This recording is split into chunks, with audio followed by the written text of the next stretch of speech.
Hey everybody, welcome to Makeda Decoded. I am Makeda, and today we're just gonna jump right into the Ferguson documentary, which is about a young man named Mike Brown who was shot and killed in St. Louis, and also how systemic racism operates in Black communities and affects their everyday life. So I just wanted to start by saying when this occurred, I was about 10 years old, and of course I understood what was going on, or I knew what was going on, but to have the emotion and the response that I had today watching the documentary, I did have to pause the documentary multiple times just because it was it was very hard to watch.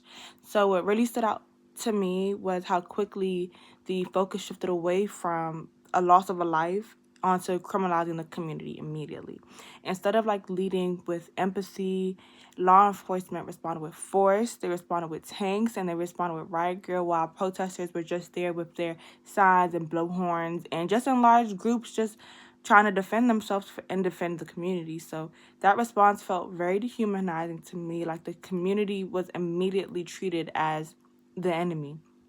So watching the documentary, of course, made me emotional because it showed how easily power can silence people rather than support and help them. It was just a very hard watch. In the documentary, it showed that Mike Brown was laid in the street for about 4 hours before they actually moved his body. So for the whole community to see, to kind of I don't know, instill fear in everybody, but that's just very dehumanizing to me. Like, mothers are watching this, young children are seeing his body just laid out in the street for about 4 hours before they actually did something or moved him from where he was laying.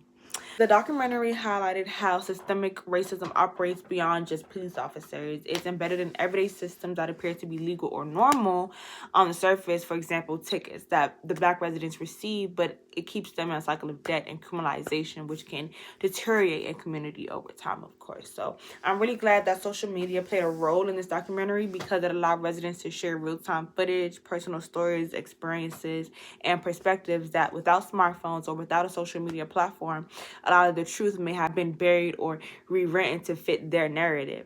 And at the same time, the documentary showed how easily selective footage could shape a public's opinion and try to justify violence.